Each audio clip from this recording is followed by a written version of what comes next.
"What is he?" Hannah whispered. "There is something about him that looks American," Sadao said.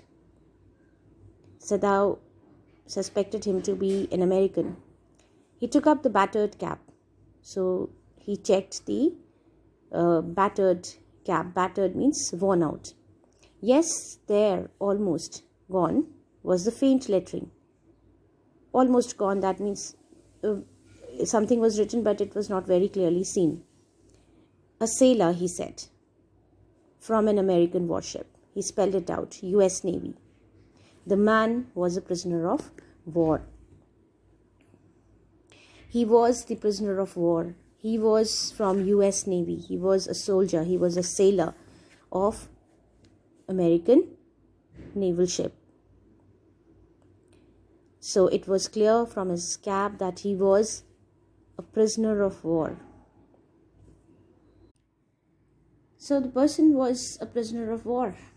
He had been captured and imprisoned by Japanese army, and he might have tried to escape.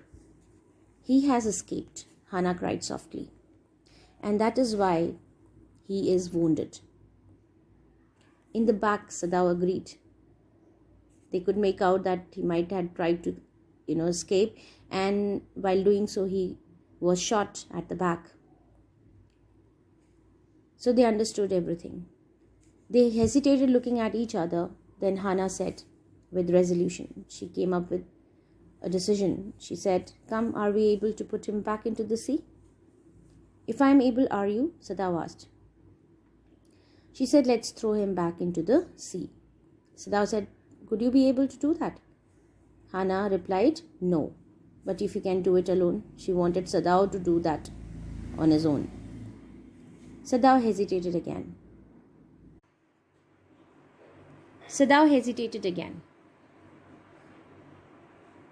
"The strange thing is," he said, "that if the man were whole, I could turn him over to the police without difficulty."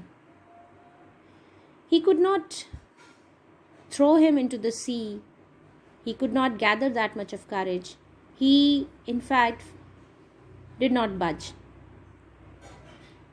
And he explained his feeling to Hannah, that had that man was in good condition, he would have handed him over to the police without difficulty. And he made it very clear to Hannah that "I care for nothing. He is my enemy. All Americans are my enemy. And he is the only common fellow. You see how foolish his face is, but since he's wounded." So he made it very clear to Hannah. And he was making it very clear to himself also, in a way, that he had no empathy or any compassion for that man, because he was their enemy. And all Americans were his enemy, because there was war going on between Japan and US. So all Americans were their enemy. They were not supposed to help their enemies. And he was also not an important person. So it didn't matter to him whether he even dies. He had no compassion for him. He was making it very clear to himself as well as Hannah. But since he is wounded, and then he could not complete the sentence.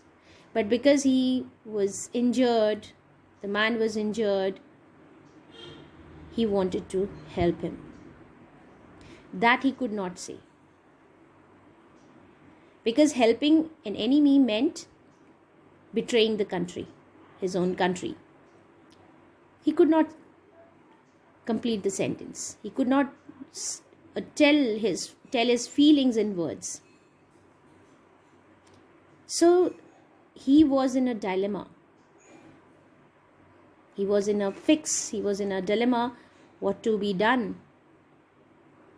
On one hand, he wanted to help him. He was a doctor. He could save his life. He could do so much for him. But On the other hand, he was his enemy. So he was in a dilemma of duty.